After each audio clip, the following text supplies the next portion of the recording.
کیا صحت سے خوش ہونا جس کے پیچھے بیماری ہے، اور کیا خوش ہونا اس زندگی سے جس کو موت ہانکے ہوئے آ رہا ہے، آج نہیں گیا تو کل جائے گا۔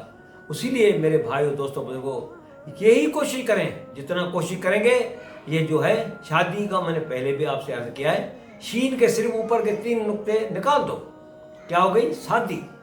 جتنی شادی ہوگی اتنی ہمارے بیٹے بھائی وہ بھی بیچارے اچھی زندگی گزاریں گے، ہماری بیٹیاں بہنیں اور ہمارے جو رشتہ دار ہیں وہ بھی بیچاری اپنے گھروں میں چلی جائیں گی۔ ان کے بھی ہے کہ ہم ازدواجی زندگی گزاریں، اچھا اپنے شوہروں کے ساتھ زندگی گزاریں۔ شوہر کہتے ہیں ہم بچوں کے ساتھ، اپنی بیویوں کے ساتھ، لیکن کیا کہتے ہیں؟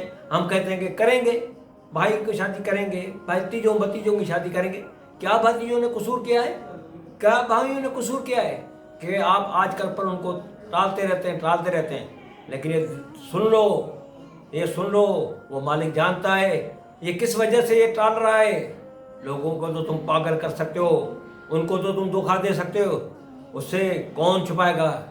ایک آدمی ہے، اپنے بچوں کو ایک مکتب میں لے کے آیا، کہا کہ میرے بچوں کو اپنے مدرسے میں داخل کرو۔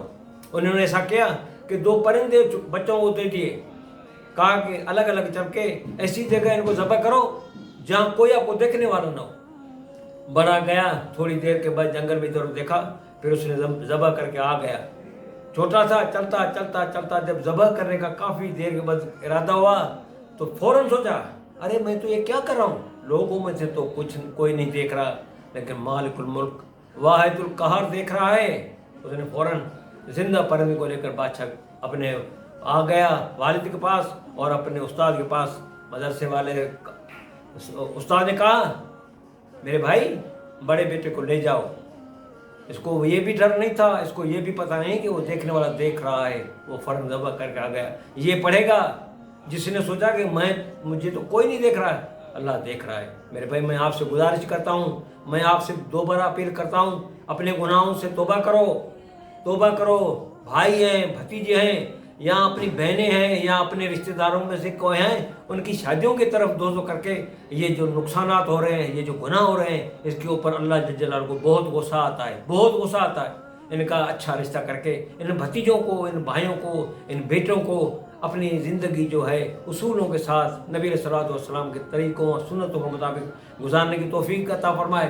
آتا ہے ایک سنت کھانے کے بعد نبی علیہ الصلوۃ والسلام نے کلی فرمائی ہے، کلی کو بھی چھوڑ دیں گے، خدا کی قسم اٹھا کر کہتا ہوں، اس کلی کی سنت کو بھی چھوڑ دو گے، خدا کی رحمت تم سے چلی جائے گی، تمہیں خدا کبھی معاف نہیں کرے گا کہ محبوب کی سنتیں ایسی محبوب ہیں۔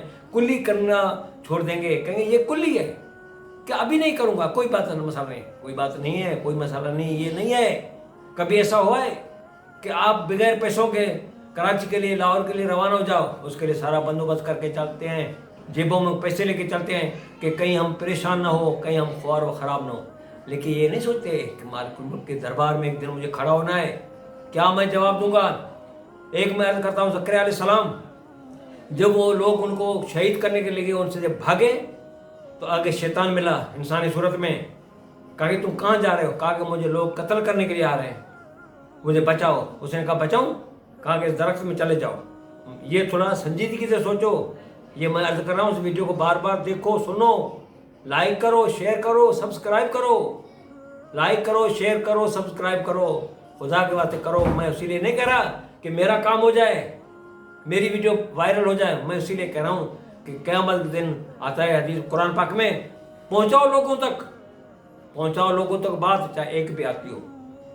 اس لیے آتا ہے کہ ہم جو ہیں یہ نہیں سمجھتے یہ کیا ہونے والا ہے۔ حضرت زکریا علیہ السلام کو شیطان ملے، شیطان نے کہا کہ مسئلہ کوئی نہیں، اس درخت میں چلے جاؤ، صرف اس کے اوپر غور کرنا، ناراض نہیں ہونا، میں دوبارہ کہتا ہوں، غور کر کے بار بار سنیں اس بات کو اور بالکل تحقیق کریں۔ میں ایسے نہیں کہتا کہ میری بات کو سنو اور یہ بس ایسے ہی اور مکمل سنیں بیان میرا، جب بھی آپ سنیں مکمل سنیں اور اس کے بعد اور دوستوں تک شیئر کریں۔ تو جب ادھر اس نے کہا اس درخت میں چلے جاؤ، اس نے کہا کہ میں کیسے چلے جاؤں؟ اس نے کہا کہ میں کرتا ہوں۔ اس نے ایسا درخت کو کہا، شیطان تھا، اس کو اللہ نے طاقت دی ہوئی تھی، وہ اس درخت چلا گیا، درخت مل گیا، اس کا تھوڑا جبہ تھوڑا باہر رہ گیا، وہ لوگ آئے بھاگے ہوئے، اس بوڑھے سے کہنے لگے جو شیطان تھا کہا کہ تم فلاں آدمی یہاں سے گزرا ہے، اس کو پہچانتے ہو، کہاں گیا؟ اس نے کہا کہ اس درخت میں ہے۔ اس نے کہا کہ اس درخت کے اندر ہے، آدمی اور درخت کے اندر؟ اس نے کہا درخت کے اندر ہے۔ اس نے کہا یہ تو ہمیں تصور بھی نہیں۔ اس نے کہا یہ دیکھو، یہ جبہ ہے، باہر نکلا ہوا ہے۔ ہاں یہ تو ہے۔ پھر اس کو کہا کہ آرا بلے لے کے آؤ۔ اس نے آرا بلے لے کے 2 3 4 آدمی اس کو کاٹنے لگے، درخت کو کاٹتے رہے۔ جب زکریا علیہ السلام کے قریب ہوئے اور اس کو ان کے سر کے اوپر قریب ہونے کی آواز جب پہنچی تو زکریا علیہ السلام نے فوراً اللہ جل جلالہ سے رجوع ہو کر عرض کیا، اے میرے اللہ پاک، آج آپ کا زکریا 2 ٹکڑے ہو رہا ہے، مجھے بچاؤ۔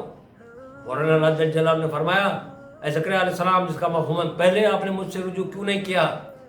دونوں بات میں سے ایک بات قبول کرو، میں آپ کی بات مانتا ہوں، یہ کہ یہاں 2 ٹکڑے ہونا پسند کرو کہ ایک اس طرف تم گر جاؤ ٹکڑا، ایک اس طرف گر جاؤ، یہ پسند کرتے ہو تو قیامت کے دن میری تم سے کوئی پوچھنے بغیر حساب کے جنت چلے جاؤ۔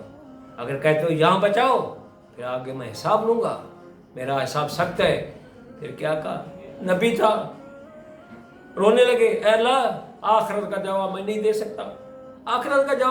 سکتا، 2 ٹکڑے ہونے قبول کیے لیکن آخرت کے جواب سے بچ گئے۔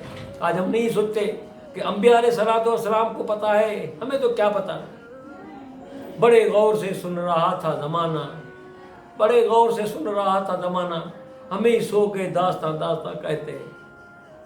دوسرا یہ آپ سے گزارش ہے کہ فرماتے ہیں مکتب عشق کے انداز نرالے، چھٹی اس کو نہ ملی جس نے سبق یاد کیا۔ برائے مہربانی اس کو لائک کیجئے، شیئر کیجئے، سبسکرائب کیجئے، آگے لوگوں تک پہنچائے۔ اللہ مجھے اور آپ کو ساروں کو نبی علیہ السلام پکا سچا امتی بنائے، ہمیں کامیاب فرمائے، آمین آمین آمین۔ بس ہاں ٹھیک ہے۔